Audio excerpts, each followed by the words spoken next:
आता हे मंदिर असं होतं की ह्या मंदिराच्या खाली एक रहस्यमय मंदिर होतं आणि त्या मंदिरामध्ये फक्त इकडचे पुजारीच जाऊ शकतात. आणि हे मंदिर पुरं रहस्यमय आहे. आणि ह्या मंदिराचं काय काय रहस्य आहे चला तुम्हाला सांगतो. तर हे मंदिर आहे रावेर तालुक्यामधील छोटंसं गाव सुलवाडीमध्ये. ह्या गावाच्या बाजूला नदी असल्यामुळे ह्या गावात केळी उत्पादन जास्त होतं. तर सकाळी सकाळी लवकर उठीसन मी एकटाच गेला होता या मंदिराकडे. आणि दुरून मंदिर पाहिल्यावरच तुम्हाला वाटत असेल की हे मंदिर लय जुनं आहे. आणि मग मंदिराजवळ इसन मला समजलं की ह्या मंदिरामध्ये प्रभू श्री रामजी, हनुमानजी आणि शंकर भगवानची मूर्ती स्थापित आहे. हातपाय धुईसन आपण चालले होते त्या मंदिराकडे, ज्या मंदिराच्या खाली भुयारघर होतं, म्हणजेच एक रहस्यमय मंदिर.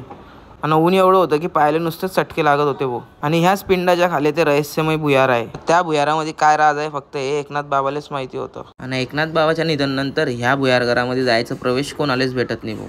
मंदिराच्या थोड्याशाच पुढे इसन मला दिसलं एक कैऱ्या मोठ्या मोठ्या होत्या. म्हटलं चला एक दोन तोडीच घेऊ. नजर इकडे तिकडे फिरवल्यावर मग नजर गेली टोकरावर.